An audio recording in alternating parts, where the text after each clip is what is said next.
안녕하세요. 저희 스튜디오 오랜만인데요. 살롱드 전북 시즌 1의 마지막 방송입니다. 와우. 아쉬워라. 원래 시즌 1 8회가 목표였는데요. 8회 송출. 저희가 오늘 몇 번째죠? 9번째요. 네, 여러분들 덕분에 저희가 120% 목표 달성했습니다. 오. 고맙습니다. 오늘 살롱드 전북 시즌 1에서는요. 헐스토리 전북 그녀라는 코너를 가지고 드디어 저희가 온라인 페미니스트 20대 페미니스트와의 만남을 준비하고 있습니다. 그래서 오늘 스튜디오에 지금 꽉 찼는데요. 저희 전북팀 두 분과 온라인 페미니스트 두 분을 이 자리에 초대했습니다. 자, 서로 인사들 나누시죠. 안녕하세요. 안녕하세요. 반갑습니다. 전북팀의 도도입니다. 이청입니다. 그러면 먼저 저희 오늘 코너에 대해서 간단하게 소개 한번 해드리겠습니다. 시즌 1에서 되게 중요하게 생각했던 코너인데요. 시즌 1에서는 세대별 페미니스트와의 만남, 전북 지역의 페미니스트들과의 만남을 준비했었는데 시즌 1의 마지막이죠. 그래서 20대 페미니스트들과의 만남을 시작하는데 원래는 저희가 그녀들의 책, 낭독의 즐거움과 페미니즘 도서와 함께 그녀들의 삶을 이야기했는데 오늘은 특별히 두 분이 이 자리에 오셨기 때문에 그녀들의 삶을 중심으로 대화와 간단한 질문으로 이루어지려고 합니다. 자, 그럼 본격적으로 전북 그녀, 헐스토리 전북 그녀를 시작하도록 하겠습니다. 먼저 20대 페미니스트들의 소개부터 들어볼까요? 안녕하세요. 20대 온라인 페미니스트 아몬드라고 합니다. 반갑습니다. 반갑습니다. 네, 안녕하세요. 비혼 여성 커뮤니티 비비클럽 장윤다슬입니다. 비비클럽은 비혼 여성을 가시하기 위해 만든 커뮤니티인데 레디컬 페미니스트들이 주를 이루고 있습니다. 네. 비비클럽에 대해서 간단하게 소개하고 비비클럽은 언제 만들어졌고 어떤 활동을 하고 어떤 회원들이 모여 있는지 저희 한번 들어볼까요? 비비클럽은 비혼 여성이기 전에 레디컬 페미니스트들이 좀 모였어요. 그래서 제가 이 비비클럽을 만든 이유는 너무 비혼 여성들이 뭉쳐있지 않고 다들 너무 따로따로 떨어져서 그냥 온라인에서만 소통을 하고 있는 게 너무 안타깝더라고요. 그래서 우리도 이제 밖으로 나와서 실질적인 뭔가를 해야 한다, 해봐야 한다. 그런 취지로 만들었는데 제가 원한 비혼 여성들의 모습은 야망이 좀 있고 좀 뭔가를 해보려고 하는 사람들이 좀 와주셨으면 좋겠어서 야망 보지들을 찾다가 하도 레디컬 페미니스트들이 조금 더 야망에 좀 최적화가 되어 있지 않나 싶어서 레디컬 페미니스트들을 섭외하고 영입했습니다. 네. 여러분들 20대 온라인 페미니스트들과 대화하기 위해서 새로운 용어에 익숙해져야 하는데요. 이해와 소통. 자, 두 가지 용어 나왔습니다. 야망보지.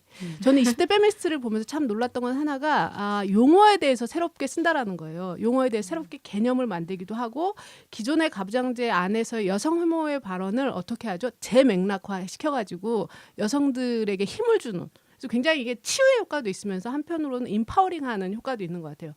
야망을 갖는 여자들, 가부장제 사실은 여성들은 굉장히 야망을 죽이잖아요. 네, 그런 또 여성들의 성기에 대해서 폄하하는 시선을 여성들이 긍정함으로 인해서 어떻게 전유한다고 하죠. 그 언어를 새롭게 전유하면서 새로운 힘을 하게 되는. 그래서 보진이 보력이니 제가 작년에 정말 열심히 많이 들었습니다.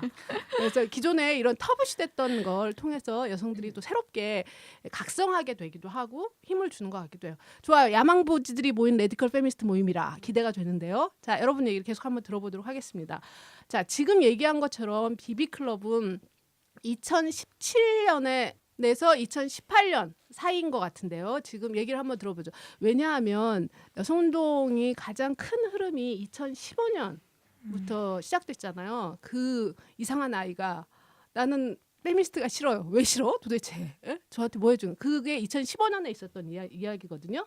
그리고 2016년에 있었던 강남역 살인사건, 페미사이드죠. 그 사건 이후로 영 페미니스트들, 20대 페미니스트들의 굉장한 온라인 안에서의 대전투가 저는 있었다고 생각해요. 그래서 이분들의 삶도 그 안에 얘기를 좀 들어봤으면 좋겠다는 생각이 들어요. 비비클럽 하기 전에 그리고 한 다음에 이 과정을 좀 들어봤으면 좋겠어요. 2015년, 2016년에 여러분의 삶, 야망 보지들의 삶을 한번 들어보죠.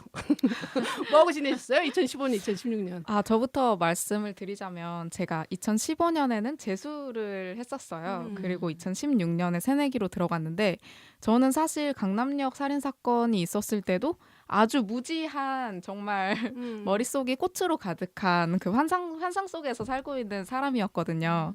그래서 2016년, 2017년까지도 그렇게 그냥 그렇게 살았습니다. 조금 뭐랄까 항상 남자친구만 찾고 코르셋 때문에 막 그 코르셋 비용에 엄청 투자를 하고 그리고 항상 정말 시시각각 다이어트를 하는 그런 고되고 정말 그 외모에만 집중하는 그런 쓸모없는 삶을 살았죠. 그렇게 살다가 2018년 2월에 그러니까 1월에 천천히 이제 접하게 되다가 2월에 접하게 됐습니다. 어떻게 천천히 접하게 됐죠? 아, 갑자기 뭐 마약을 딱 마시듯이 않았을 거 아니야? 빨간 약 먹는다고 하는데 어떤 경우로 빨간 약을? 그 얘기 좀 해주세요. 저는 이제 남자친구 때문에 페미를 접하게 됐어요. 사실 인터넷을 하면서도 딱히 막 페미니즘을 접할 기회도 없었고 물론 주변 친구들 중에 이제 페미니즘 게시물을 좋아요 누르는 친구들도 있었지만 저한테는 너무 그냥 먼 얘기였고 물론 읽어보면 맞는 말이긴 한데 굳이 여기를 공부하고 싶지 않다고 생각했어요. 나랑 상관없는 일이라고. 그런데 그렇게 살다가 어느 날 그때 당시에 사귀던 남자친구가 자기 친구랑 메신저로 어떤 여성분에 대해서 성희롱 발언을 하는 거예요. 그러니까 정말 그거를 보고 나서 이제 너무 머리가 멍해졌죠. 여자를 어떻게 생각하길래 이런 말을 함부로 내뱉을 수 있지? 그리고 그러고 나니까 근데 그 전에도 제가 그 성희롱 일이 있어가지고 좀 힘들어 했는데 근데 남자친구는 너무 공감을 못하는 것 같은 거예요. 그래서 그것 때문에도 많이 답답했는데 그 이후로 남자친구 메신저에 그렇게 다른 여자에 대한 성희롱이 있으니까 어떻게 내가 그렇게 힘들어하는 걸 옆에서 지켜봤으면서 그 다른 여자에 대해 똑같은 그런 내가 당했던 거랑 똑같은 행위를 할 수가 있어? 이렇게 하면서 싸우다가 이제 친구 중에 한 명이 너 이 책 읽어봐 하면서 페미니즘 도서 입트페 네. 아시죠? 그러니까 입이 트이는 페미니즘 그거를 추천해 줘가지고 그 책을 읽으면서 점점 이제 처음에는 되게 받아들이기 힘들었어요. 너무 내가 알고 있는 세상과 다른 세계라서. 근데 그거를 읽어보고 다시 한번 정독하고 하면서 그 페미니즘을 접하게 됐습니다. 네, 이게 지금 2018년이죠. 네네. 2018년 초의 이야기인데요. 네. 그런 면에서 보면 저희가 그래서 저희 살롱드 전북에 세대별 페미니스트가 나오면 입특패 질문이 있어요. 3가지. 그래서 아몬드님한테 이거 첫 번째 질문 한번 하고 들어가야 되는데요. 이 페미니스트로서의 자기가 어떻게 되었는가에 대한 첫 번째 질문입니다. 우리 첫 번째 질문이죠. 네. 나에게 페미니즘이란? 저에게 페미니즘이란 my savior, 나의 구원자라고 네네. 생각합니다. 그러니까 페미니즘을 접함으로써 내가 그동안 이게 왜 그렇지라고 의문은 가졌지만 해결되지 않았던 문제들이 너무 정말 쉽게 풀리고 쉽게 해설이 되는 거더라고요. 그리고 이 페미니즘을 접하고 사실 페미니즘을 접한 것뿐만 아니라 페미니즘을 통해서 결심하게 된 비혼과 그리고 실천한 탈코르셋이 전체적으로 저에게 자유를 주고 그리고 저를 그 외모 강박과 그리고 언젠가 결혼할 사람을 찾아야 한다는 그 연애 강박으로부터 벗어나게 해주어서 정말 페미니즘 그 자체가 저한테 너무 구원자 역할을 해줬다고 생각을 해요. 네. 그래서 아몬드님이 얘기한 거 들어보니까 탈코르셋 운동을 통해서 페미니스트로서의 나의 삶을 새롭게 시작했던 게 들어서 구원자라는 얘기가 들어오게 되네요. 네, 20대. 좋습니다. 자, 그래서 저는 좀 20대 페미니스트 만나면 궁금하더라고요. 2015년, 16년, 17년은 어떻게 살았길래 이 불편한 민구에 장래에 한 30만 명이 모였어요. 6차 시위까지. 어떻게 그런 당사자 수정을 내세울 수 있는가 그런 게 참 궁금했었는데요. 이해가 됩니다. 자, 그러면 룬다슬님 얘기도 한번 들어볼까요? 2015, 16, 17, 18년 뭐 하고 계셨어요? 비비클럽 하기 전까지. 네. 저는 불꽃팸이었어요. 그러니까 음. 태어나면서부터 내가 하고 싶은 건 다 하고 아 그걸 내가- 불꽃팸이라고 해요? 그러니까 태어났을 때부터 응. 좀 그렇게 행동하는 애들을 응. 그냥 불꽃팸이라고 또 배웠습니다. 또 배웁니다. 네, 그렇게 하더라고요. 근데 응. 이게 제가 말하고 있는 게 맞는지는 모르겠는데 어쨌든 저는 어렸을 때부터 내가 하는 게 이게 여자다운 거다. 막 이런 식으로 좀 자라와서 그러니까 페미니즘을 그러니까 되게 자연스럽게 페미니스트였던 것 같아요. 근데 15년 그 어릴 때는 그냥 여성 혐오 사건들이 일어나도 좀 내가 당한 게 아니니까 좀 아니랬던 생각도 있었지만 계속 세뇌되어 왔던 생각 속에서 어떤 게 있었냐면 피해자도 잘못했지. 피해자도 뭔가를 했으니까 제스처가 있었기 때문에 그냥 이렇게 사건으로 이어졌겠지라는 생각을 2017년까지 했었던 것 같아요. 그래서 강남역 사건이 일어나고 나서도 좀 야, 그 시간에 혼자서 화장실 가는 건 좀 그렇지라고 진짜 정말 못된 생각을 하고 있었는데 가해자의 시선으로 가해자의 보게 되는- 시선으로 봤던 거죠. 그리고 TV에서도 피해자를 얘기해 주는 건 없이 그냥 가해자가 이랬다. 그냥 피해자는 그럴만 했다라는 식의 뉴스만 나오고 계속 헤더가 나오니까 아 그래 뭐 그냥 그랬나 보다 하고 막 이런 식으로 되게 안 좋게 생각을 하고 있었다가 2017년부터 흐름이 있었죠.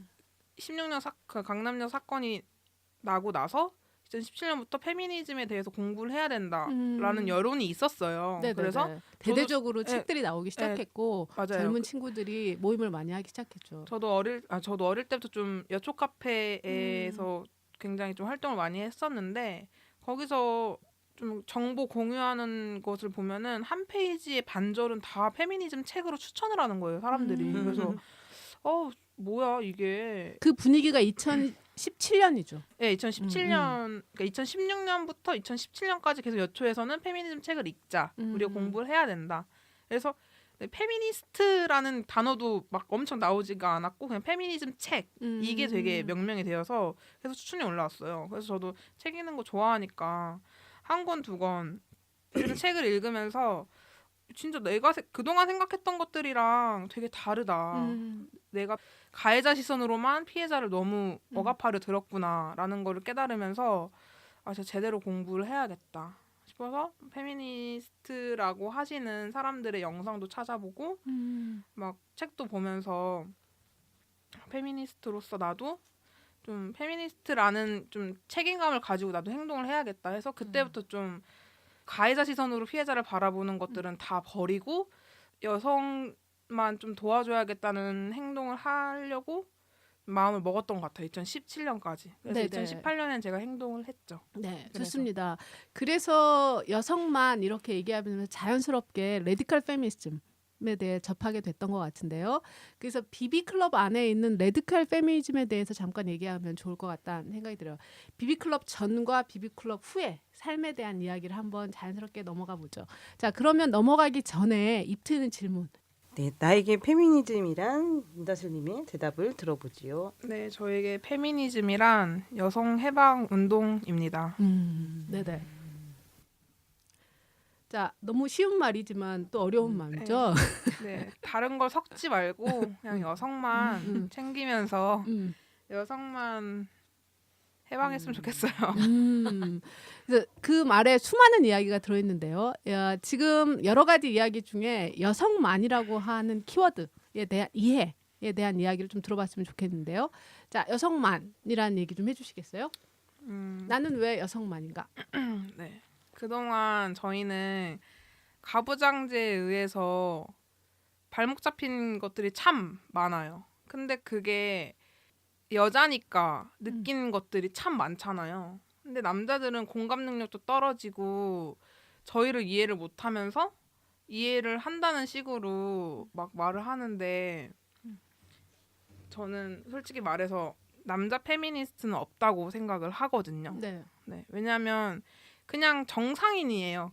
페미니스트적인 생각을 가지고 있는 사람은 그냥 남자는 정상인일 뿐이고 페미니스트가 될 수 없는데 자꾸 막 자기가 여자라 그러고 들어오려 그러고 자기의 정체성은 여자다라고 하면서 계속 여자 쪽으로 들어오려고 하고 하는 모습들을 보면서 그 사람들은 여자가 아닌데 자꾸 자기를 여자라고 하면서 챙겨달라고 하는 모습들을 보면서 진짜 이건 아니지, 이건 아닌데라는 생각을 했어요. 그래서 그냥 저는 포궁을 가지고 태어난 여성들만 좀 도와주고 싶은데 네네. 그냥 자기가 약해서 그렇게 젠더론 펼치면서 다가오는 사람들은 좀 배척해도 다들 도와주잖아요. 다른 사람들이. 그래서 저희는 여성만 챙겼으면 좋겠다는 생각을 하고 있습니다. 여기서 여성은 시스젠더?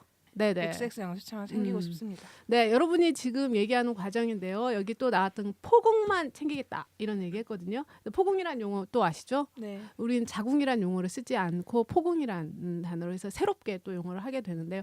자, 어떻게 생각하세요? 비비클럽에서 여성만 챙기고 가겠다.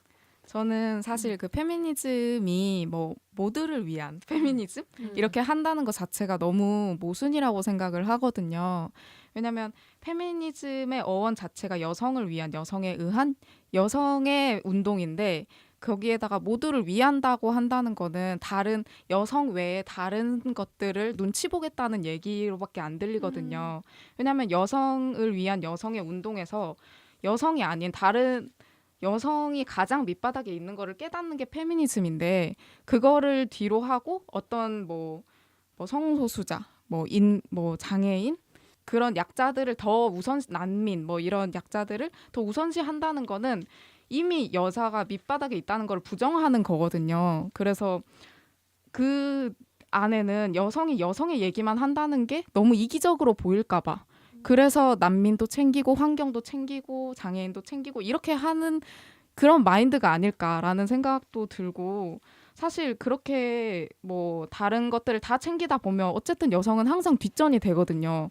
노동운동에서도 뭐 아무리 이제 여성의 그 노동 실태를 개선해 달라고 해봤자 노동운동에서 남자들이 주력을 잡으면 여성은 계속 그 밑에서 갈려나갈 수밖에 없는 것처럼 아무리 사회적 약자라고 해봤자 여성은 그 사회적 약자보다도 계속 만약 그 사회적 약자성을 여성이 갖고 있다면 남성 장애인은 비장애인 여성을 비웃고 지나가지만 비장애인 여성은 남성 장애인을 두려워한단 말이에요.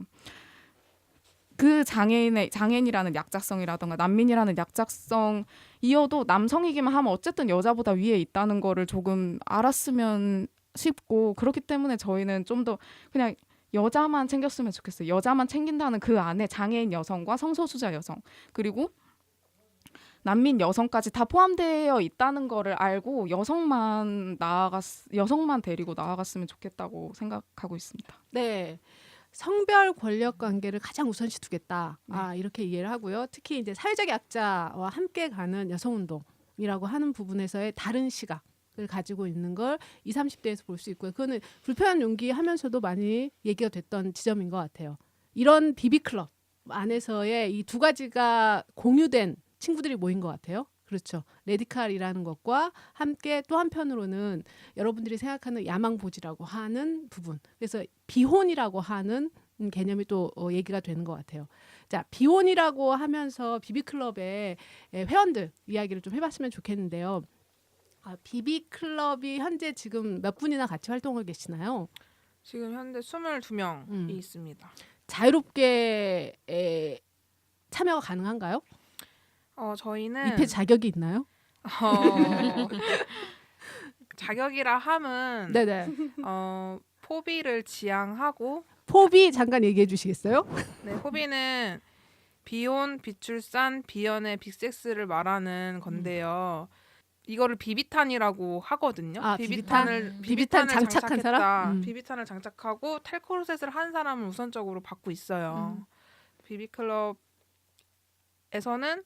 그냥 편한 디폴트인 상태로 만났으면 좋겠고 그리고 남자 얘기도 없이 우리가 비혼을 하려고 하는 사람들끼리 그냥 재밌는 공유를 하고 싶어서 정보 공유를 하고 싶어서 만든 겁니다. 네.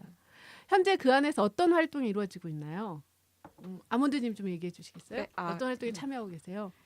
그 비비클럽 안에서 이게 비비클럽이 전국적으로 회원을 모집하는 그 모임이거든요. 그래서 이제 어떤 한 교통이 편리한 장소를 하나 정해서 거기에서 이제 영화를 같이 본다던가 아니면 뭐 다 같이 얘기를 나눈다던가 이런 이제 소통의 장이 마련되는 것 같습니다. 온라인 활동하고 오프라인 활동을 같이 하고 계시는 건가요? 온라인 활동이라기보다는 제가 이 비비클럽을 만든 게 처음에 친목을 하려고 만든 거였어요. 애초에 만나려고 만든 거였어서 온라인 페미니스트들이 모여서 오프라인을 하고 있는 건데 뭐 그 경계가 좀 애매모호하긴 해요. 그럼 온라인에서 같이 활동을 하기도 하나요? 저희가 다음 카페를 만들긴 만들었는데 거기서 이제 정보 공유를 하려고 만들었는데 잘 이루어지고 있진 않아요. 아, 그럼 오프라인 모임이 더 잘 되는 편인 거네요? 그걸 목적으로 만든 거니까? 네네 맞아요. 저희는 그 비혼 여성들이 뭉쳐도 뭔가를 잘 하고 있다라는 걸 보여주기 위해서 좀 만든 거여가지고 오프라인에 조금 더 중점을 두고자 합니다. 2019년에는. 네네네. 그러면은 지금 현재 구체적인 활동이 오프라인에서 주로 이루어지게 돼 있고 오프라인의 친목 모임과 함께 어떤 활동하는 게 있으면 소개 좀 해주시겠어요? 2019년에 계획인데요. 네네. 2월에는 저희가 무비나잇을 진행을 하려고 하고 4월에는 구기 종목 축구, 뭐 농구, 배구 막 이런 거를 같이 운동을 한번 해보자 좀 계획을 하고 있고 6월에는 뭐 또 비비장터라고 아나바다 운동을 한번 해보자. 자기가 안 쓰는 거나 뭐 그만 나누고 쓰고 바꾸시기. 바꾸고 싶은 것들 가지고 와서 좀 해보자. 왜냐면 여성들은 돈을 좀 잘 못 벌잖아요. 네네네. 그래서 아끼는 게 중요하니까. 네네. 그래서 저희가 한번 해보자 하는 것이 있고 또 뭐 캠핑도 있을 수 있고 여름 휴가를 같이 가는 것도 막 되게 다 계획은 하고 있는데 네. 지금 완전 다 계획 단계라서 혹시 정기 모임이 따로 있나요? 아니면 지금 2019년엔 전에는 그냥 시위 끝나면 만나고 뭐 또 어디 뭐 전시회가 잡히면 그거 갈 사람 해서 모집하고 만나고 막 이랬었는데 2019년에는 좀 체계적으로 운영을 하기 위해서 2달에 한 번씩 2, 4, 6, 8 이런 식으로 좀 잡아놨어요 계획을. 네. 근데 약간 조금 다른 것 같아요. 기존의 20대 페미니스트 온라인 페미니스트들은 비정기적으로 하고 뭘 정해져 있기보다는 어떤 면에서는 자율적이고 이렇게 모였다 흩어졌다 이런 건데 그게 아니라 좀 비비탄을 장착한 확실한 사람들 눈에 보이는 오프라인의 모임을 하다 보니까 훨씬 더 활동이나 책임성을 좀 요구하는 것처럼 느껴지는 게 새로운 또 흐름인 것 같아요. 그런 면에서 보면 기존의 온라인 페미니스트에서 좀 새로운 방식의 운동이라고 생각을 드는데요. 그러면은 좀 궁금해진 게 있는 것 같아요. 기존의 20대 운동 안에서는 이렇게 조직의 대표성을 갖거나 이런 경우가 별로 없잖아요. 같이 뭔가를 의사결정을 하거나 이랬을 때도 그러는데 이 조직은 어떤 면에서는 짱이 있고 역할이 이렇게 좀 나눠져 있나요? 네, 비비클럽 장은 저고요. 네네. 장도 있고 운영진이 있어요. 아, 운영진이 있어서 왜냐면 저희는 현생이 있고 그 현생을 하면서 비혼 삶을 살아가려고 하는 사람들이 모였기 때문에 비비클럽에 조금 더 힘을 써주고 싶은 사람들이 운영진으로 와주셨어요. 네네. 그 안에서는 자유롭게 의사결정을 하는 것 같은데요. 네. 자, 그러면 전북 팀원들도 혹시 비비클럽 활동이나 지금 현재 하는 게 궁금한 점 있으면 자유롭게 질문 한번 해주세요. 저는 궁금한 지점들은 레디컬 페미니스트야라고 스스로 규정이 되는 만큼 다른 페미니스트를 어떻게 생각하는지도 사실은 될 것 같거든요. 그러니까 내가 어떤 페미니스트야라고 하는 만큼 다른 사람은 어떤 페미니스트야라는 생각들이 있을 것 같아서 그런 기준들이 조금 궁금하긴 해요. 그러니까 이런 질문은 한 줌밖에 안 되는 페미니스트들밖에 없던 시대를 살아온 페미니스트로서 우리는 그냥 페미니스트였다가 온라인에서 페미니스트들이 만들어지고 있대라는 걸 이제 들은 거죠.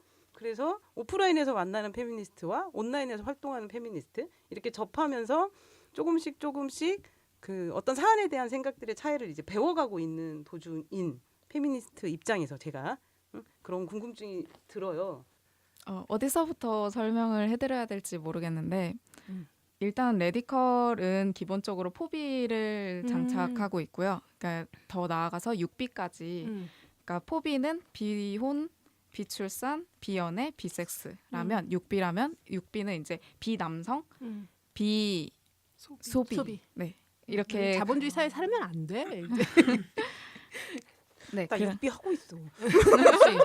아 근데 네. 비도비가 아니라 비남성인 건가요? 그러니까 분리주의 노선을 확실히 하는 거죠. 예. 그러니까 그런 뭐 의미죠. 그런 친구도 있었어요. 나는 레디컬인데 내 남사친은 한남 아니야. 뭐 내 남사친은 그래도 그런 애 가끔 빼고 영화 보러 갈 때 좋아. 이런 그런 애 빼고 가자는 그런 거지? 사람 빼고 가자라는 게 이제 레디컬의 6B의 이야기고요. 살롱 대전복 살롱 대전복 분리주의라고 하는 면에서는 네, 남성과 선을 긋는 거. 네. 가 하나 있고 그렇죠. 또 그 안에서 네. 또 선을 근 안에서 다양한 여성들 안에서도 지금 계속 논의가 진행되는 과정인 것 같아요. 네. 네. 그러니까 이게 또 잘못되면 어떻게 이해하게 되냐면 예전에도 그랬는데요. 이런 용어를 쓰는지 모르겠지만 누가 진짜 페미니스트냐 이런 논쟁으로 가거든. 지금 이미 그런 논의가 그러니까 되고 그렇게 있죠. 되면 이제 이거는 20대 애들이 썼던 말인데 실제로 그렇게 쓰는지는 모르겠는데 상급 페미, 하급 페미 그런 용어를 쓴다고 처음 하더라고요. 들어봤어요. 이미 네, 지금 저도. 그런 용어들이 지금 나오고 있다고 아, 했어요. 네네. 네. 그리고 이제 그게 페미니스트의 한 방향이죠, 그쵸. 사실은. 그러니까 페미니스트 구분 나누는 어떤 게. 검열, 페미니스트가 지나친 진짜냐 검열. 네, 맞아요. 이렇게 해서 이제 검열이 계속 치게 되고 그 안에 여성들이 다양하게 어떻게 되냐면 나눠지게 되는 거죠. 그러니까 계급처럼 막 나눠지게 되는 거야. 네. 전 사실은 전체적으로 보면 여성운동의 파이는 굉장히 커져야 된다고 생각하고요. 자기가 뭐라고 자기 페미니스트라고 지칭하든지 간에 그 과정에서의 여성의 삶을 행복하게 가는 여정이라는 생각이 들거든요. 그런 면에서 보면 그래서 각자가 자기 스스로 어떤 페미니스트로 칭하느냐 그런 의미에서 보면 그래서 지금 얘기한 것처럼 6B까지 칭해서 자기의 삶을 네, 네. 새롭게 구현해서 나는 네. 레디컬이다 이렇게 얘기하게 되는 거죠. 그런 네. 면에서 보면 그런 이야기가 어떠한 백래시가 어떻게 느껴지나요? 혹시 주변에서? 글쎄요. 저는 사실 그렇게 뭐 페미니즘을 구분짓는다기보다는 이제 그 페미니즘의 장벽을 낮추자는 얘기가 나와요. 뭐 유입들을 위해서. 그런데 사실 이게 그 유입들을 위해서 장벽을 낮추면 낮출수록 계속 이제 뭐 남성을 배제하는 페미니즘의 논의 자체가 계속 후퇴한다고 생각을 하거든요. 그러니까 뭐 탈코르셋 논의 같은 경우에도 내가 나 머리 기르니까 페미 아니야? 라는 거는 사실 페미니즘이 탈코르셋을 통해서 여성성을 부수자라는 거를 없애는 그거를 묻어버리는 발언이거든요. 나도 탈코르셋 하는 과정이야. 나도 할 거야. 라는 방향이 아니라 그럼 나는 페미 아니야? 라고 하는 거는 사실 네. 그게 그렇게 페미 장벽을 낮춤으로써 페미는 그냥 오빠가 허락한 페미니즘으로 가는 게 금방 되거든요. 페미 장벽을 낮추면 낮출수록. 그래서 저는 사실 그 페미니즘을 구분하는 거에 있어서 약간은 더 많은 논의가 오가야 한다고는 생각을 해요. 네. 저는 구분이라고 생각하지는 않고요. 다양한 페미니즘의 활성화. 그러니까 장벽을 낮춘다기보다는 낮추라고 하지 마요. 높은 장벽을 높은 대로 하고 5, 4, 3, 2, 1 다양하게 자기 걸 하는 거죠. 그런데 왜 장벽을 낮추라 할까? 그럴 때 저는 물음표를 던지는 게 있어요. 네. 그런 면에 대해서. 그거는 이제 습가지기 때문이죠. 섞이기 때문이에요. 아, 네. 교차성이 아니라 음. 데리고 가지 않아야 할 것도 여성 의제로 묶어버리고 여성이 다 도와줘야 해. 여성이 협동해야 해. 여성은 다 해줄 수 있잖아. 이렇게 여성인 자기 스스로도 이 사람들을 다 데리고 가려고 해버리니까 여성 의제에만 좀 목소리를 높이고 있는 네. 것 같아요. 여성 의제를 우선시한다. 네. 우선시하고 가장 먼저 다루겠다. 네. 그래서 분리주의도 그렇게 얘기하겠다 이런 지점이잖아요. 네. 근데 기존에 이제 여성운동 안에서는 어떻게 자기 삶을 구현하는지 모르겠지만 억압을 축이 한 층으로만 딱 되는 건 아니잖아요. 그런 면에서 보면 다층으로 돼 있고 그 교차 지점에서 자기를 정체화하게 되잖아. 네. 자기 삶을 무엇으로 하게 되는가 이런 부분이라고 생각을 하는 거고 그런 면에서 보면 20대 페미니스트 온라인 페미니스트들한테 성별 위계 권력이라고 하는 게 위계의 가부장제의 그런 억압이 가장 크게 다가왔던 것 같아요. 그런 삶에서. 그래서 자기 삶에서 당사자성을 내세울 때 가장 큰 문제로 바라보게 되는 그런 지점이 있는 것 같다라는 생각이 드네요. 네. 자, 저는 이거 할 얘기가 되게 많거든요. 저는 사실은 어떤 면에서 보면 다층적이라고 생각하는 사람이거든요. 그렇게 단순하게 볼 수 없다고 생각하고요. 뭐가 최우선이냐 이렇게 말할 수 있는 건 아니라고 생각하는 사람이거든요. 그런 면에서. 그래서 이거 자연스럽게 또 레디컬 페미니즘을 지향하고 있는 워마드 얘기로 이렇게 넘어가게 되는데요. 워마드에 대한 활동을 바라보면서 여러분들도 어떻게 생각을 하시는지. 저는 처음에 워마드가 나왔을 때도 워마드의 존재를 몰랐어요. 근데 홍대 그 불법 촬영 그때가 맞는데 그 이후에 네, 네. 그때 그 사이트에 올린 여성분은 그 사이트에 사진을 올린 여성분이 바로 체포가 됐잖아요. 일주일도 안 걸려가지고. 네네. 그래서 그때 한참 레디컬 페미니스트들이 어떤 해시태그 운동을 했냐면은 내가 워마드 운영자다. 날 잡아가라. 니들이 일베 운영자는 잡지도 않으면서 어떻게 성별이 바뀌었다는 이유만으로 이렇게 빠른 수사를 하고 빨리 잡고 편파 수사를 해버리냐 해가지고 워마드를 알게 돼서 워마드를 막 들어가 봤어요. 이렇게 되게 막 말이 많으니까 이미 그들은 페미니스트가 아닌 여성들은 개돼지라고 막 명명을 하고 막 이렇게 하고 있더라고요. 그래서 저는 그때 이런 시각도 있구나. 이렇게 바라보는 사람들도 있구나. 되게 정말 좀 쇼크가 왔었어요. 내가 그동안 살아온 게 그러니까 저를 이제 워마드 글을 보면서 내가 개돼지였구나라는 전 깨달은 사람인데 내가 맞아. 나 진짜 개돼지였어. 와, 나 진짜 내 머릿속에는 꽃밭밖에 없었다. 해서 좀 각성을 조금 더 하게 된 스타일이에요, 저도. 근데 모든 사람들한테 워마드가 큰 일을 한 거죠. 그쵸. 그런 각성, 그 선을 딱 네, 줌으로 맞아요. 인해서 자기 자리를 명확하게 했지. 그래서 저도 거기서 올라오는 띵문이라고 하잖아요. 띵문들을 보면서 진짜 저도 좀 더 다양하게 각성을 하게 됐고 좀 더 다양한 관점들에서 제 이야기를 다시 생각해 볼 수 있는 것이 있었어요. 그래서 워마드 운영자다. 저도 해시태그를 걸고 막 했었거든요. 네. 했었어요. 그래서 우리가 그 워마드 얘기가 해서 그래서 워마드를 지지해야 한다. 이런 얘기를 많이 하거든요. 사람들이 워마드를 지지하는 입장, 또 워마드에 대해서 이런 부분은 세모다. 이런 이야기 입장 그런 거. 근데 이제 워마드의 가장 큰 일을 한 건 여성들을 많이 각성시켰다는 거. 네, 맞아요. 사회와 남성들을 쫄게 함으로 인해서 여성들을 많이 각성시켰다. 그래서 사실은 여성의 현실을 아주 적나라하게 보여준 가장 큰 일을 했었죠. 한국 사회에 없었던 일을 한 거예요. 그런 점은 굉장히 높이 사야 된다고 저는 생각하거든요. 그런 지점 안에서. 근데 워마드가 저는 굉장히 많이 변화되는 시점이라고 생각해요. 저도 잘 모르고 어느 게 전개될지 모르는 상황. 그런데 이제 사람들의 변화를 통해서 듣게 되는 것 같아요.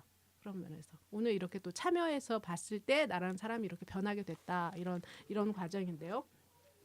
자, 그러면 비혼 클럽은 어쨌든 많은 사람들이 그 이전에 자기의 삶과 이후의 삶을 비교해 봤을 때 비혼의 비비 클럽 이후에 내 삶이 굉장히 더 많이 페미니스트로서의 실천의 장을 굉장히 넓히게 되는 기점이 되겠네요. 네, 그런 네. 면에서 보면 완전히 그런 면에서 저희가 워마드 얘기까지 또 해봤는데요. 또 얘기해보고 싶었던 것 중에 하나가요.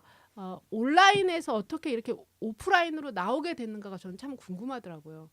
사실 여성들은 아직도 지금도 온라인에 많이 머물고 있잖아요. 네. 음. 저는 이렇게 온라인에서만 존재한다고 믿었던 사람들, 그러니까 이 온라인 속에서는 아이디를 바꿔가면서 한 사람이 여러 사람인 척할 수가 있고 실제로 더 적은 사람일 수 있잖아요. 그런데 이제 이게 그 불법 촬영 규탄 편파 수사 규탄 시위, 그러니까 해화역 시위에서 이제 서로의 존재를 실존하는 서로의 존재를 확인함으로써 그게 이제 정말 이렇게 나와 같은 생각을 하는 사람이 이렇게 많구나를 느끼게 되는 그게 장이었거든요. 그래서 사실 오프라인 공간이라는 곳은 온라인 페미들에게 너무나도 필요한 공간이라고 생각을 해요. 그 오프라인을 통해서 실제 존재하는 각자의 그 사람들을 우리 같은 생각을 하고 있다는 거를 확인하고 그렇게 함으로써 이제 서로의 인파워링 되는 과정이 필요하다고 생각을 하거든요. 네네. 그래서 살롱대전부. 살롱대전부. 살롱대전부. 살롱대전부. 자, 각자의 워마드에 대한 이야기 해주시고 저는 워마드가 있어서 좋아요. 자리를 확실하게 알게 되는 것도 있지만요. 또 한편으로는 어떤 생각을 저 하게 되냐면요. 여성운동이라고 하는 게 제가 살아오면서 이렇게 많은 사람들이 이 여성들에게 각성을 시키게끔 했던 사건이 있었나 그런 생각이 들게 하거든요. 그러니까 뭐냐면 여성 의제만이라는 게 아니라 여성의 삶에 대해서 여성의 삶에 대해서 모두의 여성들이 그걸 비춰보게끔 해줬다는 점이거든요. 특히 페미니스트들한테 자기의 삶과 자기가 함께하고 있는 여정에 대해서 돌아보게 하는 거 확실한 것 같아요. 네. 근데 저는 그래서 사실 워마드를 가지고 들어오는 백래시 자체가 성과라고 생각해요. 백래시 자체가 성과야. 여초 카페 중에 이렇게 이름이 알려진 여초 카페가 있었던가? 여초 성과예요. 그룹이 있었던가? 모든 사람들 페미니즘을 대중화시키는 거, 내 옆집의 사람들도 알고 다 알게 하는 거. 그래서 워마드라고 하는 거. 그래서 워마드 했던 말 중에서 워마드나 메갈 나왔을 때 이런 얘기가 좀 공기처럼 스며들게 해라. 그런 얘기 하거든요. 그런 거. 그리고 또 이제 이따가 우리가 해화역 시위할 때마다 얘기하지만 새로운 운동 방식. 저는 일종의 그것도 전략이라고 생각해요. 그래서 여러 가지 전략들에 대한 여성운동의 다양한 전략들에 대해 생각해보게 된 거. 또 다행인 거는 젊은 친구들이 더 오래 살 거라는 거죠.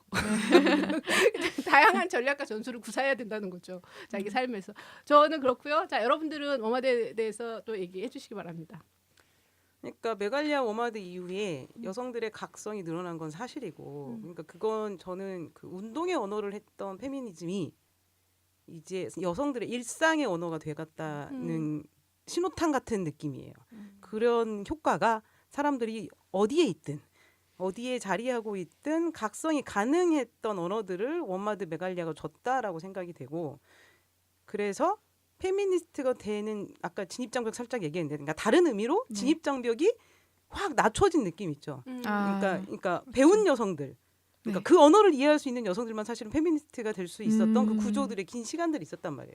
근데 그 구조가 아니라, 그러니까 책을 읽지 않아도 이론을 배우지 않아도 페미니스트로 각성이 가능했던 공간들이 열렸다라는 느낌이 저는 첫 번째 드는 것 같고, 그래서 많은 여성들을 각성시켰다는 생각이 들기도 하고, 그리고 그런 만큼 최전방의 언어가 됐다라는 생각도 들어요. 네네. 이게 이제까지 워마드가 걸어온 길의 의미라고 한다면, 일단 워마드라는 이름으로 이제 메갈리아는 지나갔고 워마드라는 이름으로 이제 백래시가 몰아치고 있잖아요. 근데 거기에서 얘기하는 것들을 페미니스트 저의 입으로 얘기하는 게 좋은 효과인지 나쁜 효과인지 모르겠으나, 일단 워마드 이즈 보수 세력과의 결탁이라는 이미지로 계속 폭탄이 투여되고 있잖아요. 백래시죠. 네네. 일종의. 그러니까 워마드의 의미를 짚어주는 과정이 일단 첫 번째 빠졌다는 게 저는 문제라고 생각을 하고, 그리고 거기에서 벌어지는 일들에 대해서는 워마드를 이론화된 그룹이라고 자꾸 명명하는 거죠. 그건 사실 온라인 세상에서의 개개인들의 연합체라고 하긴 좀 그렇고, 아무튼 개개인들의 같은 움직임이라고 저는 보거든요. 근데 네네. 그들을 비판하는 지점에서는 이게 연합이 된 정확한 팀처럼 그저 색깔을 오염시키고 있다라고 생각이 들어요. 근데 거기에서 저는 사실은 우려가 되는 건 이제까지 워마드가 해왔던 일에 대한 의미, 그러니까 사회가 분명히 읽어줘야 된다라고 생각이 들고, 네네. 그리고 워마드라는 이름으로 앞으로 가는 것에 대해서 우리가 좀 사회적으로 좀 싸워야 되는 지점들이 있는 것 같아요. 그러니까 이걸 오염시키고자 하는 시각들, 네네. 그러니까 어떻게 효과적으로 이것을 대응할 것인지에 대한 논의를 같이 가야 저는 되는 것 같아요. 워마드가 여성운동의 역사로 안아야 되는 과정이라고 생각하는데요. 그거는 지금부터 해석의 네네. 장이 다양하게 펼쳐진 것 같아요. 각자의 자기 삶에서. 그리고 페미니스트들이 워마드를 통해서 자기 삶을 돌아보게 되는 지점이고요. 저는 워마드가 아마 17년 이후 2016년 페미사이드 이후로 워마드가 최전선의 방패 역할을 하지 않았나 싶거든요. 제 개인적으로는 그런 생각이 들고요. 그래서 사회 전반적으로 이슈화뿐만 아니라 여성들에게 각성뿐만 아니라 저는 이거 메갈리아에 썼던 미러링 전략과 다양한 시도들, 그러니까 그런 부분에 대해서 여성운동의 외연을 굉장히 확대했다고 저는 생각해요. 그리고 질적으로 페미니스트들이 자기 삶으로 네. 그걸 받아들이게 하는 효과가 있지 않았나? 그런 게 오마드의 가장. 근데 비판의 여지는 많지만 저는 방패 역할로서 충분했다. 계속 있을 것이다. 네. 그런 얘기. 자, 또 오마드에 대해서 저는 어마드의 방식도 필요하다라고 생각을 하고요. 그리고 일베나 남성들만 쓸 수 있었다고 생각했던 그 오만함을 어마드에서 깨부셔서 그들을 불편하게 했다는데 나는 되게 중요한 역할을 했다고 봐요.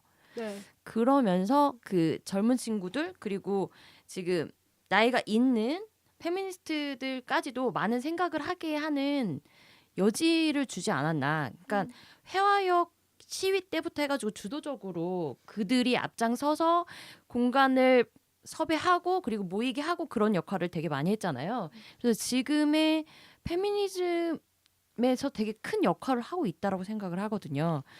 그래서 그들이 조금 덜 다쳤으면 좋겠어요.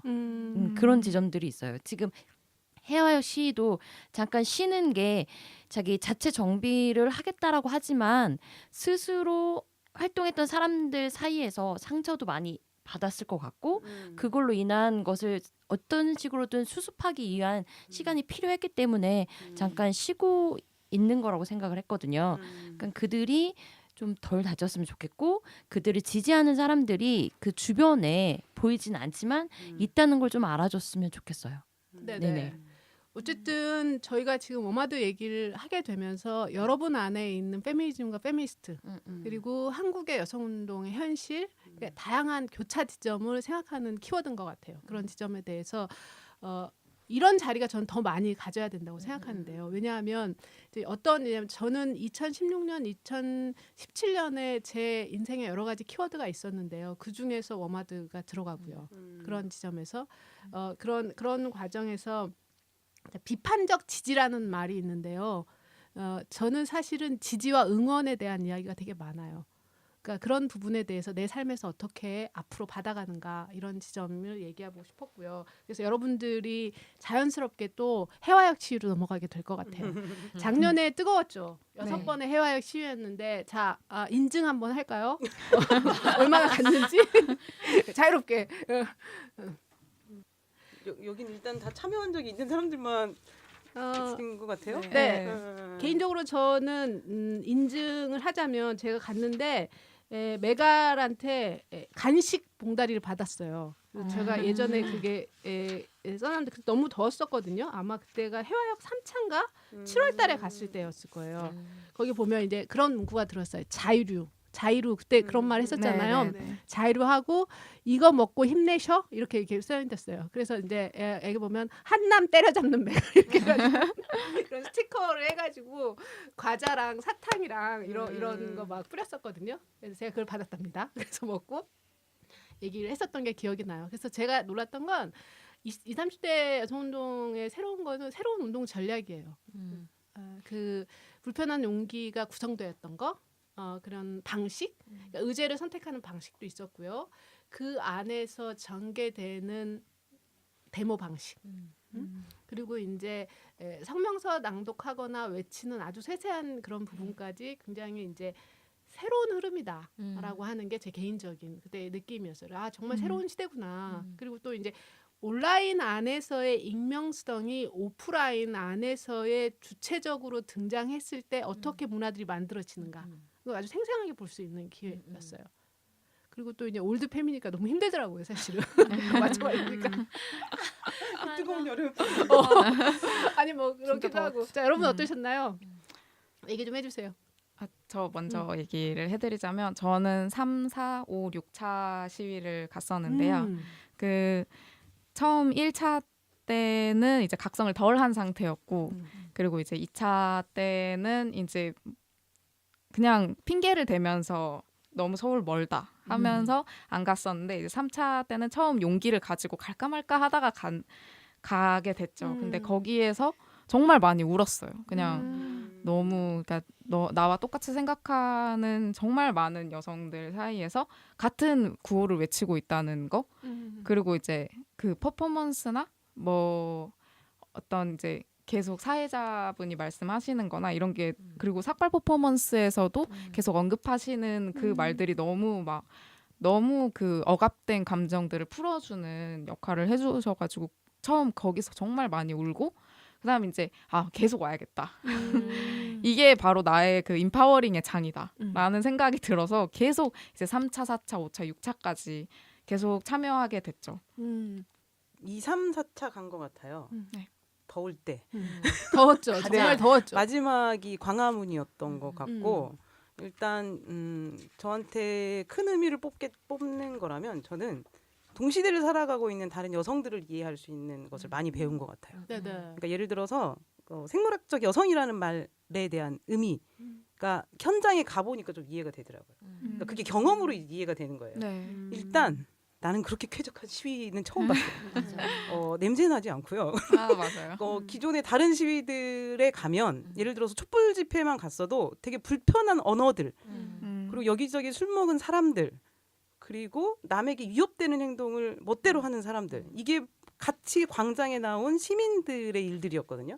다른 적이 아니라 그러니까 오직하면 촛불에서도 페미존이 필요했던 거잖아요. 그러니까 그런 촛불 집회 경험과 그다음에 그 해화역 시위의 경험이 너무 다른 거예요.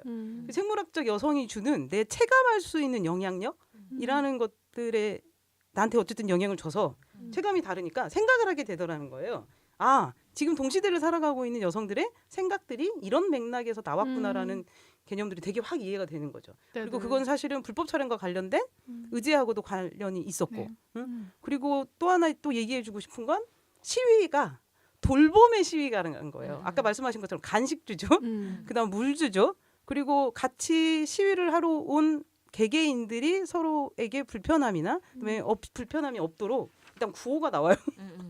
구호가 나오고요. 그리고 그 혼자 온 사람들을 위하여 여럿이 같이 온 사람들이 침묵질을 하지 말라는 규칙이 있어요. 네. 이것도 배려가 너무 넘치는 거예요. 그리고 이미 모든 시위를 하기 필요한 피켓 나눠주고요. 그리고 이제 그 해화역을 건너서 광화문으로 가니까 덥잖아요. 얼음이 나와요. 그러니까 물을 넘어서 얼음을 나오고 그리고 또 감동적인 건 그랬어요. 화장실 줄. 그러니까 스태프들이 얼마나 세세하게 돌봄의 개념을 가지고 시위를 준비했는지 알 수 있는 지점들인 거예요. 이게 사실은 운동이라는 게 한국 사회에 쭉 있었지만 한국 역사가 워낙 폭력적이었기 때문에 운동 진영도 폭력의 방식으로 많이 움직여 왔다라고 저는 생각을 하거든요. 근데 거기에서의 새로운 과정이 딱 정착이 된 느낌? 그리고 일단 그걸 체험하게 되는 옛날 사람, 옛날 사람이 보기에는 이게 지금 현재 시대의 사람들과 소통하는 느낌이 올 때 일단 저한테는 되게 컸던 것 같아요. 네. 그리고 그런 면이 되게 시간이 지나면 더 새로워질 것 같았는데요. 새록새록 힘이 될 것 같은데, 그러니까 여성들을 위한 여성 의제로 단일 시위라고 했을 대한민국 역사상에 없었던 점. 맞아요. 그게 이제 1년 동안 30만 명이라는 걸 통해서 드러났는데요. 그 경험이나 삶이 어떻게 자기 삶에서 이제 풀어낼 것이냐 그런 게 됐던 것 같아요. 그런 지점. 그래서 지금 도도님이 얘기하신 다양한 방식 그리고 저는 인상 깊었던 건 그런 거예요. 그러니까 사실 온라인 안에서의 그런 운동 역량이 대단하구나. 저는 그건 오프라인에서 이제 발현이 됐을 뿐이지 그 동안에 2014년, 15년, 16년, 17년이 괜히 있는 게 아니었구나. 맞아요. 그 안에서 어마어마하게 성장을 했구나라는 걸 느끼게 됐고요. 그리고 또 예측이 안 되더라고요. 너무 제가 아는 방식이 구려가지고 배우는 거죠, 우리도. 이제. 새로운 방식이 안 나오는데 거기 있는 방식이 되게 새로웠어요. 그런 지점에서 예를 들어서 권위주의나 이런 걸 다 없애기 위해서 발언권을 발언하잖아. 연단에서 발언하는 거, 그다음에 탈코르셋을 가지고 그 안에 한 장면으로 들어가 있는 거, 또 탈코르셋 했던 친구들이 무대에서 하고 나서 또 관중 속으로 오거든요. 그렇게 했을 때 많은 관중들이 같이 환호하면서 얘기해주고 들어주는 거. 그러니까 그런 걸 보면 사실은 엄청난 기획이나 실험, 도전 그런 굉장히 가능하구나. 그런 것도 느끼고요. 또 그런 스텝들이 또 왜 이렇게 잘하는 거예요. 네. 그 스텝 것들이 매 차마다 이렇게 호환이 되잖아. 그렇게 해서 만들어가는 거 그리고 사이트 운영하는 거 인증하는 게 어려워서 그렇지. 인증의 장벽이 아니라고 너무 어려웠는데 그런 온라인 안에서의 그런 성장 과정이 대단하다는 걸 느꼈던 것 같아요. 저 네, 네, 네. 그 생물학적 여성 하니까 생각났는데요. 그러니까 생물학적 여성이라는 워딩 때문에 그거 뭐 안 가겠다. 생물학적 여성 너무 트랜스 배제적이다. 이런 얘기도 많이 들었는데 사실 조금만 생각해 보면 답이 나오거든요. 그러니까 강남역 살인 사건으로 많은 사람이 붕괴를 한 게 강남역 살인 사건과 연암 공용 화장실이었고 그 화장실에서 일어난 남자에 의한 살인 사건이잖아요. 근데 그거를 알면서도 어떻게 시위에 우리 여자들이 뭘 두려워하는지 어떤 그냥 남성이라는 이 남자가 어떤 남자인지도 모르고 그리고 그 여성들이 뭐가 두려워서 여자들끼리만 뭉치자고 하는 건지를 전혀 파악하지 못한 발언이라고 생각하거든요. 트랜스젠더를 배제하니까 안 가겠다 뭐 이런 얘기는. 그래서 사실 네 그렇게 생각을 했었고요. 그리고 저는 이제 3, 4, 5, 6차 4번을 이제 서울을 왔다 갔다를 했었는데 그 과정에서 이제 처음에는 정말 이 연대와 자매가 너무 막 이제 솟아오르고 이랬는데 이제 점점 갈수록 이게 너무 그냥 고인물화 된다고 느껴지는 거예요. 그러니까 내가 앉아서 무슨 카타르시스 마냥 감정을 표출할 곳이 필요해. 그리고 시위에 가서 막 구호 외치고 그리고 끝나. 뭐 사실 바뀌는 건 없거든요. 정부도 하나도 안 바뀌었고 뭐 우리 홍보자를 정말 구출을 한 것도 아니고 제대로 정부나 뭐 사회가 제대로 바뀐 것도 없는데 우리가 그냥 가서 구호만 외쳤다고 편파 수사가 해결되지도 않았거든요. 그래서 거기에서 사실 이제 네, 많이 좀 회의감을 느끼기도 했어요. 네네. 지금 저희가 워마드에서 어디까지 넘어왔죠? 해화역시죠. 그다음에 요즘에 핫하고 있는 여기 탈코르셋 네 이제 이야기로 자연스럽게 좀 넘어갑니다. 자, 탈코르셋 여성 억압을 강요하는 코르셋으로부터 벗어나자라고 하는 건데요. 사실 저는 이 용어 나왔을 때 굉장히 마음에 안 들었거든요. 코르셋은 옛날 얘기잖아요. 옛날 고래적 얘기. 예. 사실 어느 시대나 여성의 가부장제 사회에서 여성애가 강요되는 여성성의 고유의 모습, 여성 억압의 고유의 장치는 항상 있었죠. 그런 면에서 보면 저희 젊었을 때는 또 이렇게 표현했던 것 같아요. 그러니까 양성성이라고 하는 이름 하에서도 또 그런 운동이 전개됐었고요. 그다음에 여성성을 제 가치 부여하자는 것도 얘기가 됐었었고 다양한 방식이 있는 것 같은데요. 지금은 이제 여러분들이 탈코르셋을 어떻게 일상에서 실천하고 있는지 그 얘기를 들어보면 알 것 같아요. 저는 정말 대표적인 코르셋이었어요. 저기 지나간다 코르셋이 이런 느낌. 그거 얘기해줘. 일단 머리 길어. 네, 일단 머리 길고 화장하고 그리고 이제 딱 소아성의 남성들이 원하는 판타지 있잖아요. 그러니까 정말 키도 작고 마르고 그리고 정말 막 표정도 엄청 막 진짜 누구도 해치지 못할 것 같은 표정. 그런 표정을 하고 그리고 꼭 볼터치는 필수. 그리고 아이라인은 항상 이제 그 순하게 강아지 아이라인 그리고 아침에 일어나자마자 화장실 갔다가 몸무게를 재는 게 하루 일과였어요. 그리고 살이 쪘다 그러면 그 하루 동안 연두부 하나만 먹는 거예요. 너무 보기 싫어서. 그래서 저는 정말 진짜 막 주변에서 진짜 너 다이어트 얘기 좀 그만해 라고 할 정도로 맨날 다이어트 입에 달고 살고 이제 뭐 과자를 먹었으면 죄책감 때문에 막 계속 막 너무 슬퍼지는 거예요. 내가 나한테 죄 지었다고 생각이 들어서. 그리고 정말 그럼에도 불구하고 항상 셀카를 찍고 그렇게 살았는데 이제 한참 그 탈코르셋 얘기가 오가면서 그러니까 지금처럼 완전히 가시화되기 전에 그러니까 2월에서 3월쯤에 그러니까 1월에 접하고 2월에서 3월쯤에 이렇게 머리를 자르고 나니까 그리고 완전히 이제 남자 연예인 사진을 보여주면서 이렇게 잘라달라고 했거든요. 정말 그러니까 사회적 남성처럼 머리를 자르고 나니까 아니 화장이 그렇게 기괴하지 않을 수가 없더라고요. 나는 거울을 보면서 김기수인 줄 알았어요. 정말 내가 이렇게 막 정말 기갈이라고 하죠. 그러니까 막 너무 징그러운 거예요. 이게 막 아니다 싶어가지고 이제 처음에는 그 아이라인 놓고 그다음에 이제 입술 놓고 저는 다른 사람들과 다르게 눈썹을 잃는 게 제일 힘들었어요. 그러니까 눈썹은 인상을 좌우하는 건데 꼭 탈크로셋 해야 되나?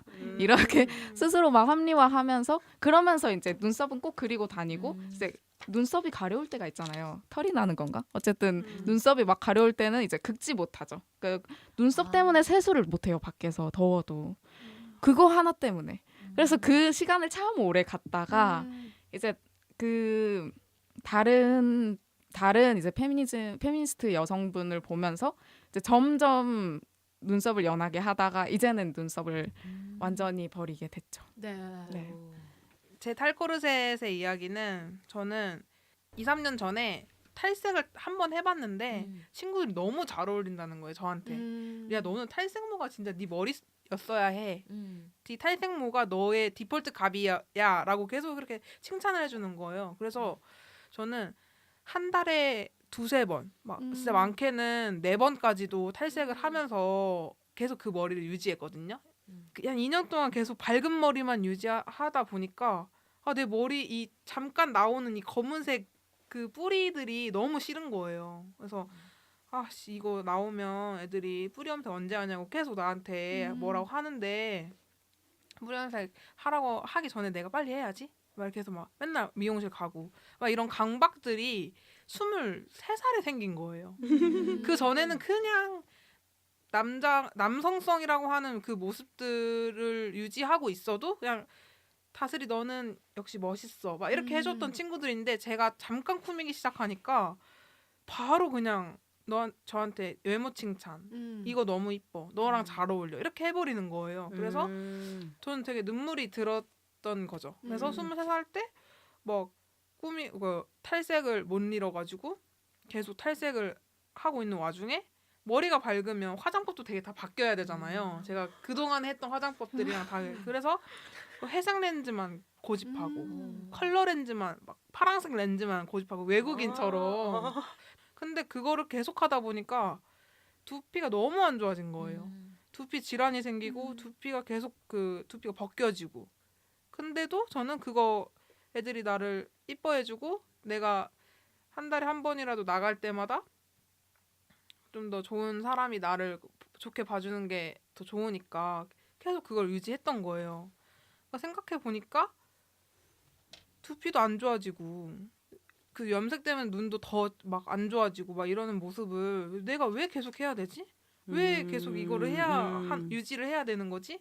이게 점점 제 자신과의 제 자신한테 질문을 계속 던지게 되더라고요. 근데 저도 2, 3월쯤에 탈코르셋 그 한 달 플로우가 돌 때 그래 이 염색이라는 게 그리고 나를 내 모습 그대로를 사랑하지 못하면서 무슨 여성 페미니스트인가 싶은 거예요. 그래서 그냥 바로 머리를 좀 바로 밀 수 있었던 것 같아요. 좀 그런 것들이 좀 생각하게 되면서 코르셋이 사실 그러니까 그 두 분의 맥락이 사실 다르잖아요. 그러니까 여성성을 강요하는 억압뿐만이 아니라 어떤 외모 특징 지어서 그게 그 사람의 생각, 그 사람인 양 하는 그런 맞아요. 외모 억압과 관련된 거라고 네. 이해하면 되겠네요. 네. 그러니까 탈코르셋이 사실 주는 게 이게 세대 간의 여성들이 서로 강박과 억압을 이해를 못했잖아요. 네. 그러니까 그런 측면에 대한 이해를 돕는 데 도움이 저는 네네네네. 된다고 생각을 하거든요. 저는 그 화장이 꼭 자기를 드러내는 거고 뭐 이렇게 자기를 표현하는 거다라는 게 너무 자본주의적인 백렛이라고 생각하거든요. 이게 그러니까 화장을 통해서 그러니까 화장품을 사서 뷰티 산업을 성장시켜라. 그게 너를 표현하는 길이다. 그것도 오직 여자한테만 그게 강요됐다는 거죠. 그러니까 이게 사실은 그 성해방주의라고 하는 성해방주의가 무조건 여성을 그렇게 그 주체적으로 꾸미게끔 만든 그 해방주의가 자유주의에서 주장하는 그게 이제 페미니즘 탈을 쓴 백래시로 갈 수밖에 없었고 히잡을 쓰는 것과 화장을 하는 것은 똑같은 여성 억압이라는 거예요. 이게 그 자유주의의 관점에서 억압한 거냐, 가부장제의 관점에서 너는 내 소유니까 다른 사람한테 보여주지 말라는 입장으로 히잡을 쓰게 한 건지 똑같은 맥락, 히잡이 더 여성을 억압한다? 이게 아니에요. 화장과 똑같은 만큼 여성을 억압한다는 거죠. 네네. 근데 이제 외모로서 드러나는 거는 그만큼 보여지는 억압인 것 같아요. 탈코르셋의 진정은 여성으로서의 강요된 것들. 네. 인 거거든요. 근데 그것으로부터 시작하는 것 같아요. 근데 젊은 친구들을 볼 때는 그것으로부터 시작한다. 그래서 페미니스트의 나의 삶을 받아들이는 그걸로 인증하는 그런 과정. 그런데 걱정되는 거는 그렇게 한 번에 팍 하는 애도 있고 그렇지 않은 친구들도 있다는 거야. 그런 의미에서 많이 생각하는 지점이기도 해요. 그런 면에서 보면. 그러니까 저는 탈코와 관련한 그 세대 간의 특별한 강박과 억압은 있어요. 그리고 아마 그 시대를 살아온 같은 동년배가 가장 그걸 잘 이해할 거예요. 아마 그리고 그 맥락에서 나온 탈코하지 않은 사람에 대한 피곤함, 안타까움 등등등도 나올 거라고 생각을 하긴 하는데 우리가 기본적으로 일단 나의 실천과 그다음 다른 사람의 실천을 바라보는 시각이 나의 실천을 긍정하는 건 필요한데 다른 사람의 실천이나 행위나 이것들을 부정하는 이렇게 표현이 될지 모르겠지만 폭력적인 언행, 폭력적인 방식의 규정, 비판 이거는 사실은 그 전체적인 운동이든 뭐든 내 효과를 감하는 결과가 있을 거라고 저는 생각을 하거든요. 네. 그래서 그 우려되는 점이 사실은 그거였어요. 너무 맥락을 잘 이해하게 되었지만 네. 그런데 그렇지 않은 동년배의 여성들을 향한 시선 이것에 대한 저희는 고민들. 네. 사실 그 코르셋이 코르셋을 쓴 사람에 대한 감정이 개인적 측면에서 있고 그리고 사회적 측면에서 두 가지 방식에서 이게 작용이 되거든요. 이제 개인적 측면으로는 정말 가까운 친구나 이제 자매들의 경우에 그 탈코르셋 하면 이렇게 편한데 너 너무 그 시간 소모하고 차라리 잠을 더 자. 너무 이 시간 소모도 너무 많이 뺏기고 네가 그렇게 스트레스 받는 모습도 나는 너무 안타까워. 라는 개인적인 측면이 있고 사회적 측면에서는 저희가 탈코르셋을 하는 이유가 여성성을 파괴하는 거거든요. 그러니까 지금 뭐 제 고3인 동생도 화장을 하느라 지각을 해요. 그만큼 이제 이 코르셋이라는 게 한국 사회 내에서 어딜 가든 한국 사람이 여행을 가면 화장하고 있는 여자 보면 다 한국 사람인 거예요. 그러니까 한국 사회 내에서는 여자가 그러니까 내가 사라지고 화장과 긴 머리 그리고 치마 이게 있으면 이게 여자인 거야. 내가 아니라. 네네. 그게 이제 한국 사회 내에서 사회적 여성성은 그렇게 규정이 돼 있어요. 긴 머리와 화장하고 치마 입은 것. 그게 여성이다라고 규정하고 있는데 우리가 그거를 아무것도 안 함으로써 그걸 안 한 우리가 여성이다. 그게 여성이 아니다. 이렇게 해서 여성성을 부정함으로써 궁극적으로는 남성성이란 것. 그러니까 남성성이 힘이 세고 여자를 지켜주고 이런 개념을 부수는 게 우리 페미니즘의 목표거든요. 남성성이 남성성을 갖고 있기 때문에 여성을 위협할 수 있는 거고 여성에게 두려움의 대상이 되는 거예요. 근데 이 궁극적으로 남성성을 깨부시는 게 목적인데 여기서 이제 사회적으로 계속 나는 이게 좋은데라고 이제 계속해서 코르셋을 쓰겠다고 하는 거는 사회적 여성성을 부실 생각도, 그러니까 궁극적으로 남성성을 부실 생각도 없고 계속 남성에게 의존된 여성의 입장, 그 위치를 계속 고수하겠다는 거라서 우리로서는 너무 그러니까 답답하죠. 그러니까 다 같이 벗어서 그 코르셋을 다 같이 벗으면 우리는 그렇게 허리를 졸라매지 않아도 충분히 살 수 있고 우리가 남자를 두려워하는 궁극적인 이유가 사라지는 건데 왜 그거를 방해하는 거잖아요. 솔직히 자기가 굳이 시간을 내서 화장을 하고 굳이 시간을 내서 긴 머리를 말림으로써 그러니까 이제 이 두 가지 측면에서 계속 이제 그 감정적으로 좀 다가가게 되는 것 같아요. 네. 그래서 결국은 이분법을 깨야 되는 지점이 있는 거죠. 네, 그래서 네, 이분법 안에서의 계속적으로 권력이 만들어지게 되는 거니까. 그래서 여성성이라고 하는 거, 억압된 여성성이라고 하는 거에게 새로운 가치를 부여하는 탈코르셋 운동에 대한 이야기인 것 같아요. 그렇지만 새로운 가치, 새로운 비전이 돼야 된다고 저는 생각하거든요. 그런 의미에서 보면 새로운 가치, 새로운 비전은 많은 사람들이 하는 거. 많은 여성들이 함께 했을 때 변할 수 있는 지점이라고 생각하거든요. 그래서 탈코르셋이 지금 젊은 친구들한테 어떤 힘이 되는가도 있고 또 하나는 어떻게 힘이 되는 걸 어려워하는가 그런 지점도 있다는 거죠. 그러니까 그런 부분에 대해서는 같이 생각해봐야 될 지점인 것 같아요. 저는 근데 어쨌든 많이 이해하게 됐어요. 그런 지점에 대해서. 아까 코르셋 길을 들어보니까 코르셋 길을 들어보니까 이해가 되네요. 그런 면에서 페미니스트로서의 희노애락에 대한 우리가 여러 가지 이야기를 했던 것 같아요. 두 분이 저희 희노애락에 뭘 적으셨는지 한번 얘기를 한번 해볼게요. 저희들의 꾸밀 자유가 너무 중요해서 10대 애들이 점점 그 꾸밀려고 노력하는 것들이 점점 나이가 낮아진다는 거죠. 맞아요. 저희 때는 자 20살 때 화장하면 꾸밀 자유가 늘어나서 꾸밀 어감이 너무 더 낮아진다는 거예요. 네네네. 그게 오케이. 예, 너무 이제 화가 나는 거죠. 내가 꾸미는 모습을 보는 이 밖에 사람들이 이 모습이 여성이라고만 생각을 하니까 우리는 이제 이걸 벗어 던져야 된다.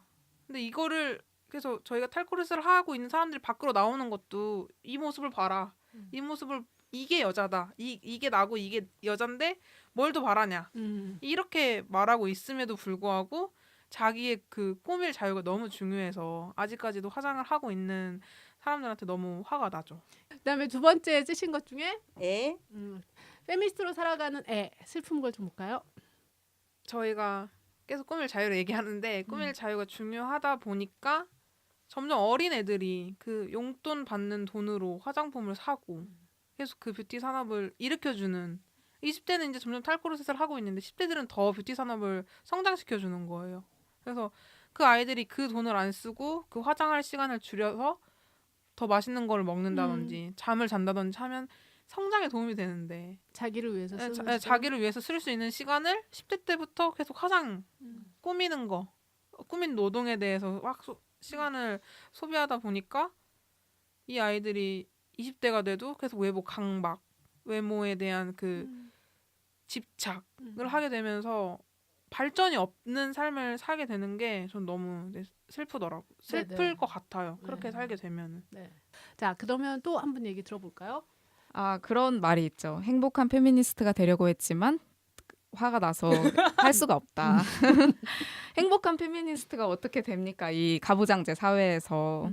그래서 그 너무 자연스러운 공기 여혐들 그리고 계속해서 저는 그 가족들이랑 만나면서 싸우게 되는 거예요.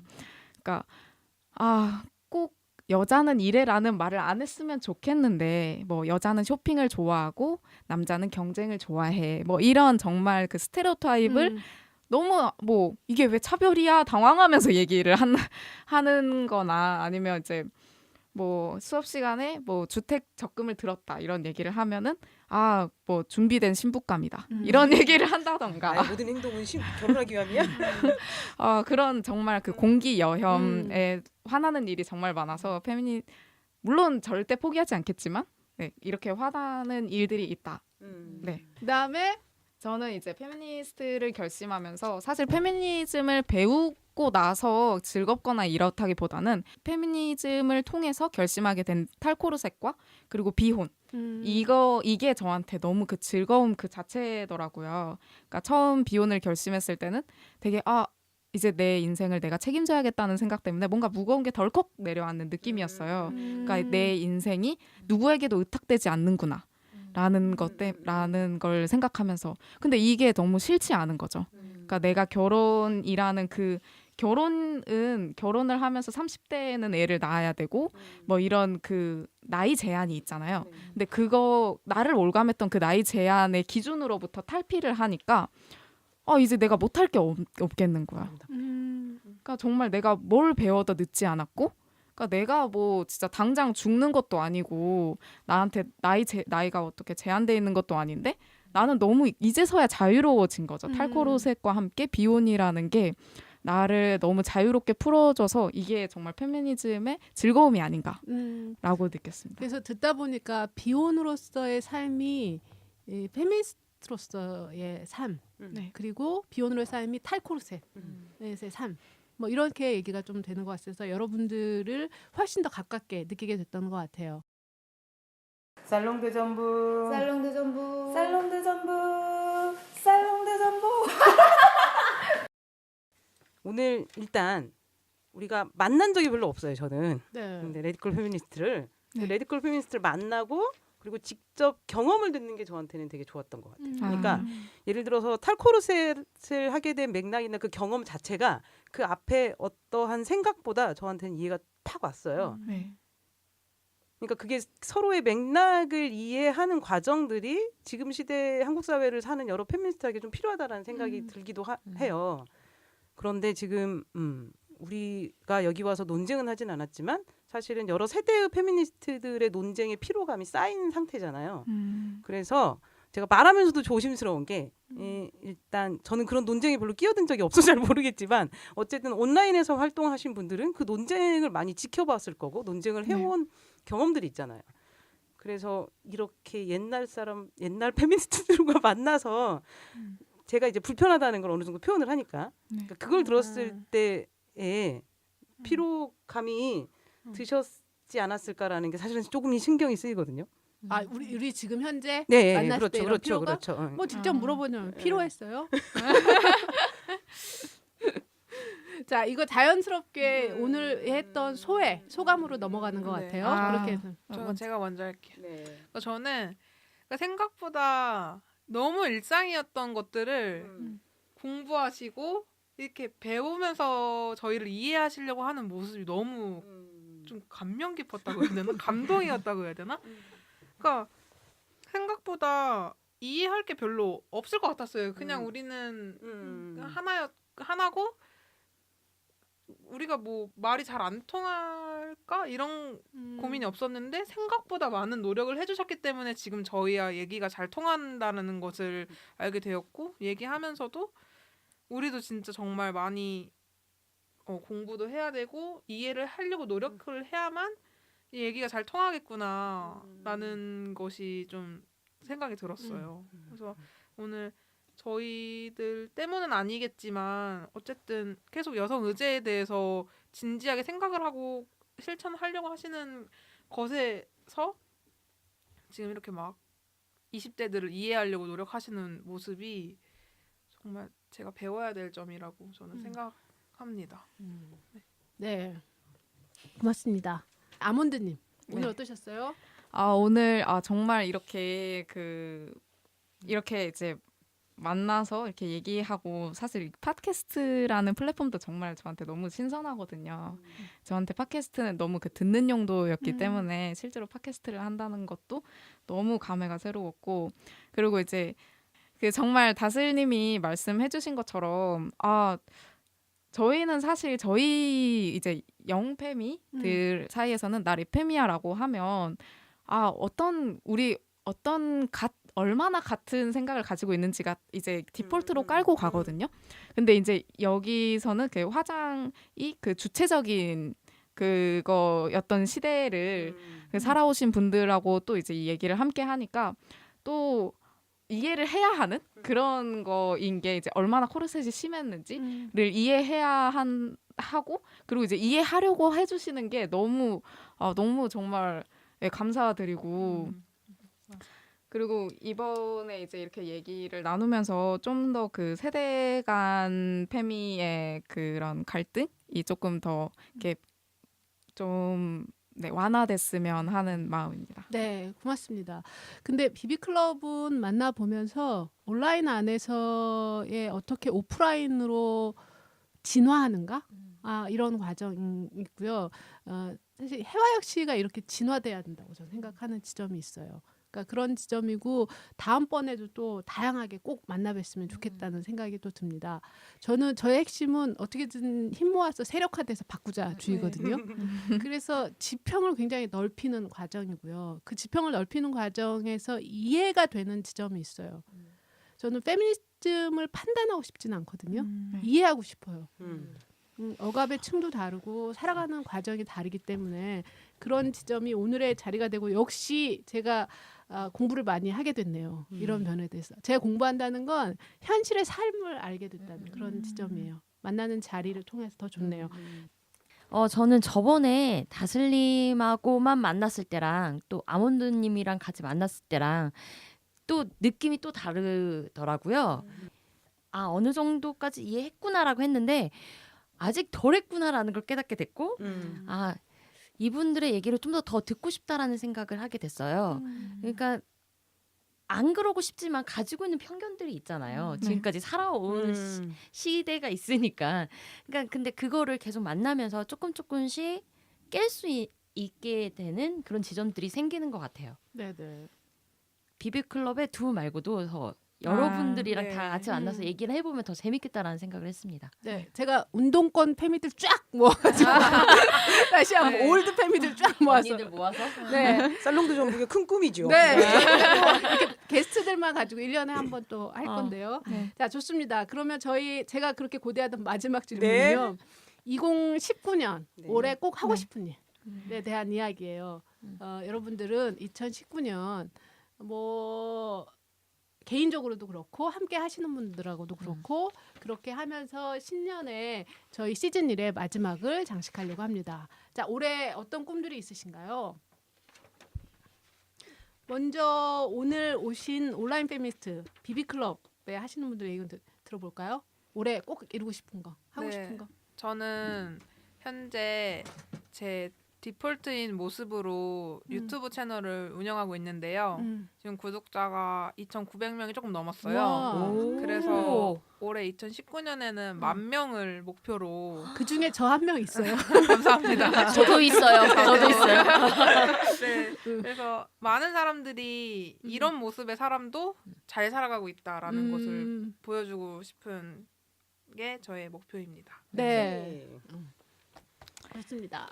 저는 지금 이제 학교를 다니는 학생인데요. 일단 유학을 생각하고 있어요. 대학원으로 유학을 생각하고 있어서 그 밑작업에 열중하는 게 올해 목표입니다. 네, 잘 되시길 바랍니다. 네. 도도님은 어떤가요? 올해 올해 제가 2018년은 저한테는 좀 의미가 있는 해예요. 그러니까 스스로를 풀뿌리 활동가로 좀 지칭하면서 이제 활동하게 된 것 같아요. 18년에 기존의 활동들의 좀 규정을 스스로 하게 된 것 같아서 2019년은 지속 가능한 풀뿌리 활동가로서의 기반을 좀 잡고 싶다라는 것 정도? 네네. 이게 계획인 것 같습니다. 네. 저는 2019년에 백수로 좀 잘 살아봤으면 좋겠고 그러면서 하고 있는 관련 활동들을 꾸준히 했으면 좋겠어요. 네. 자, 모두의 꿈이 이루어지는 2019년이 됐으면 좋겠고요. 저의 꿈은요. 올해 기본적으로 제가 살롱드 전북 시즌 2가 저희가 원하는 대로 많은 게스트들이 함께 했으면 좋겠고 작년 올해 시즌 1, 2 모아서 게스트들과의 무언가를 꼭 멋있게 한번 해보고 싶어요. 대부분 소통과 이해의 장이겠죠. 세대별 게스트니까 그런 작업을 꼭 한번 해보고 싶고 또 하나는 제 개인적으로 올해는 질문하는 삶을 좀 살아보자. 예요. 그래서 질문을 하는 이유는 제가 친구가 없어요. 그래서 질문을 하면서 어떻게 동료를 좀 한번 만들어보자. 이해해보는 거. 사람들이 잘 모르더라고요, 제가. 그래서 이런 자리를 통해서 많이 질문을 해봐야겠다. 그래서 페미니스트들이 서로에게 친구가 되면 좋겠다. 세대를 떠나서. 그래서 제 젊은 친구가 되어주세요. 막 이런 이야기. 그리고 또 하나는 저는 뭐든 이 깨부수고 싶은 사람입니다. 억압을 깨부수기도 하고요. 이런 점에서 각자의 자기 삶에서 페미니스트로서의 멋진 삶을 기대하는 또 올해가 되길 바라고요. 자, 그러면 저희 마지막 방송 드디어 마쳤는데요. 살롱 전북 시즌 2가 언제 시작하죠, 이청님? 저희가 준비 작업을 3월부터 해서 4월에 시즌이 첫 송출을 할 예정입니다. 네, 여러분 기대해 주십시오. 살롱드 전북 시즌 2는 4월, 5월, 6월 진행이 되고요. 이번에 좀 컨텐츠가 많이 바뀌죠, 도도님? 어떻게 진행되나요? 자, 시즌 2는 저희 전북 팀 외에 전주에 살고 계신 자랑할 게 많은 능력자 여성 시민들과 함께 합니다. 그래서 그분들이 각각 한 달에 하나의 주제로 그래서 3달 동안 진행을 할 거고요. 그리고 전북은 그 주제마다 합류하는 방식으로 할 생각이에요. 대표적인 주제는 아마도 영화, 웹툰, 여행 네, 재밌는 주제가 되게 많네요. 네, 그리고 헐스토리 전북 그녀는 이번에 세대별이 아니라 지역에 있는 여성주의 커뮤니티를 찾아갑니다. 와우. 2명 이상은 무조건 다 커뮤니티. 네. 그래서 언제든지 여러분 두 팔 벌려 환영합니다. 살롱드 전북은 함께 만들고 싶습니다. 그래서 여러분들의 많은 참여 기대하고요. 저희는 페이스북과 그리고 인스타그램 네. 에서 살롱드 전북 치시면 볼 수 있습니다. 끝까지 청취해 주셔서 감사하고요. 살롱드 전북 시즌 1은 전주 시민 미디어 영상 문화센터 영심이에서 도움 주시고 계시고요. 저희가 매번 여성 생활 문화 공간 비비 협동조합을 이용하고 있습니다. 그리고 여러분 아시죠? 여성 다시 읽기에서 함께 도움 주고 계십니다. 시즌 1 들어주셔서 감사합니다. 여러분 올해도 여러분 모두 건강하고 살롱드 전북과 함께 해주시길 부탁드립니다. 고맙습니다. 안녕. 감사합니다. 감사합니다.